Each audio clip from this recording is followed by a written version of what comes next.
안녕하세요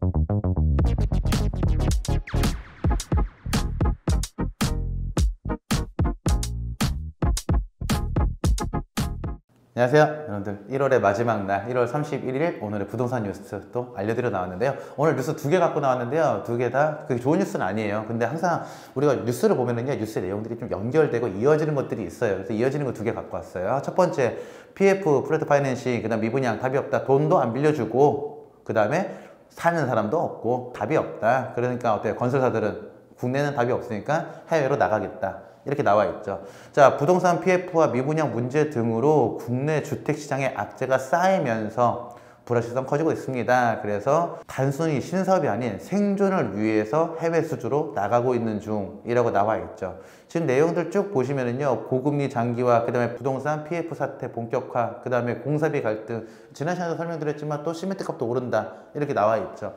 그러니까 점점 가격도 오르고 사는 사람도 없고 돈도 없으니까 자꾸 해외로 나가서 전년 대비 27.57% 상승을 했다, 나와 있죠. 그래서 치솟는 공사비로 정비사업 사업성이 뚝 떨어지면서 공사 현장이 중단되거나 심지어 사전청약을 했는데도 사업이 취소된 사례가 발생하게 됐다. 사전청약 어디예요? 우리 3기 신도시라고 표현되는 곳들이 이제 사전청약 들어가죠. 근데 해도 안 좋다 이거예요. 들어오는 사람 보니까 안 좋아. 그러니까 어때요? 사업성이 안 좋아. 그래서 기업들이 어떻게 확실히 해외 시장에 눈을 돌려야 할 것 같다. 국내 시장이 괜찮으면은 국내에서 하는데 안 좋으니까 해외로 가겠다, 이렇게 지금 해외 시장에 본격적으로 들어가고 있죠. 자, 그러면은 무슨 일이 벌어지게 돼요? 국내 부동산 새 아파트를 안 짓게 되는 거죠. 2, 3년 뒤 입주 대란 공포. 자, 아파트를 착공을 하고 입주 때까지 한 2, 3년 걸려요. 좀 길게 걸리면 뭐 4, 5년 걸리는 것들도 있지만 보통 2, 3년 동안 아파트를 짓게 되는데, 지금 안 지으면은 2, 3년 뒤에는 입주량이 적어진다, 이 얘기죠. 제가 이 채널 보시면 예전에 한번 이런 얘기 했어요. 서울의 입주 물량이 많이 떨어졌습니다. 입주 물량 신축 입주 물량이 떨어졌습니다. 그래서 집이 없다, 이런 식으로 많이 얘기했죠. 근데 이게 계속 이어지고 있는 중이에요. 자, 분양 물량이 2010년 이후 최저, 미분양 다시 6만 가구 넘어. 그리고 정부 공급 활성화 대책 내놓지만 PF 불안, 고금리에 착공 미뤄. 그러니까 정부에서 대책을 내놓지만 이건 어디 신탁사들이 해줘야 되는데 신탁사들이 좀 불안해. 그리고 금리가 높아. 그러니까 신탁사들은 불안해서 안 해주고 건설사들은 금리 높아서 미루고 있다, 이런 얘기가 되는 거죠. 공사비 상승, 불경기 등 겹 악재, 악성 미분양도 3개월째 증가. 여기서 말하는 악성 미분양 보통 어떤 거예요? 준공 후 미분양이라고 표현되는 것들이죠. 자, 볼게요 여러분들. 2022년하고 2023년 기준으로 봤을 때 22년 대비 인허가, 착공, 분양, 준공이 다 떨어져 있죠. 그렇죠? 23년도에 다 떨어져 있고 올해도 그렇게 나아질 기미가 보이진 않는다의 개념이에요. 그러면은 작년, 올해 물건을 안 만들면은, 분양을 안 하면 어떻게 되는 거예요?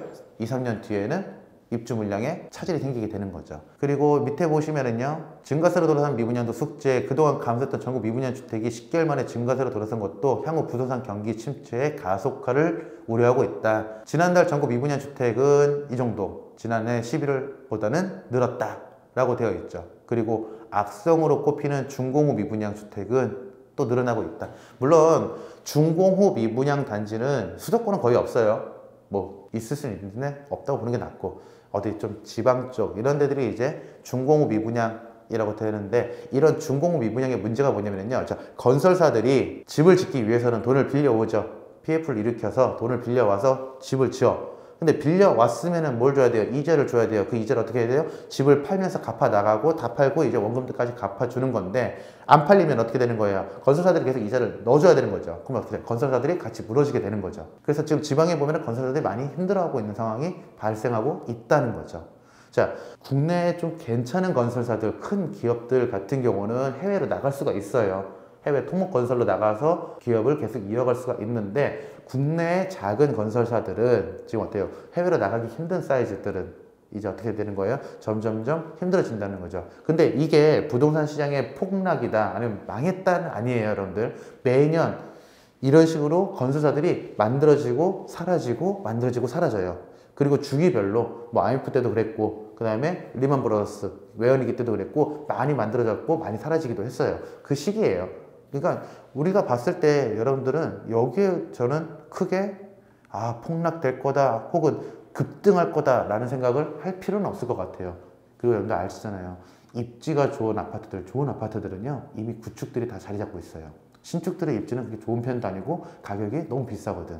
그래서 새 아파트를 안 짓지만 그래도 우리가 살 집은 어딘가에 분명히 있을 것이다. 너무 크게 걱정하지 않아도 된다. 근데 이렇게 뉴스를 두 개를 동시에 띄우니까 사람들이 부동산 시장이 망했다. 이런 식으로 여론을 몰아가게 되는 거고요. 그렇죠? 제가 보기에 이런 뉴스 계속 나올 것 같아요. 언제까지? 4월 총선 대비하기 전까지. 그리고 나서 이제 부동산 정책 하나 둘씩 꺼내 나오겠죠. 그러면서 이제 총선 대비할 것 같아요. 그냥 이 정도이구나. 오늘 뉴스는 그렇구나 하고 넘어가면 될 것 같아요, 여러분들. 다만 이제 알아두셔야 될 거, 2, 3년 뒤에 입주 물량은 적다. 그러면은 생각을 해야 돼요. 2, 3년 뒤에 결혼할 사람들, 지금 막 연애하고 막 신혼집 생각하는 사람들 보면 2, 3년 뒤에 이제 신혼집 차려야 되잖아요. 그때 신축 가면은 없으니까 비싸고 힘들겠죠. 그럼 어떻게 해요? 지금부터라도 여자친구한테 혹은 남자친구한테 슬슬 가스라이팅 해야 돼. 신축보다는 구축이 좋다. 이런 식으로 행복한 결혼 생활 하세요. 오늘은 여기까지. 감사합니다.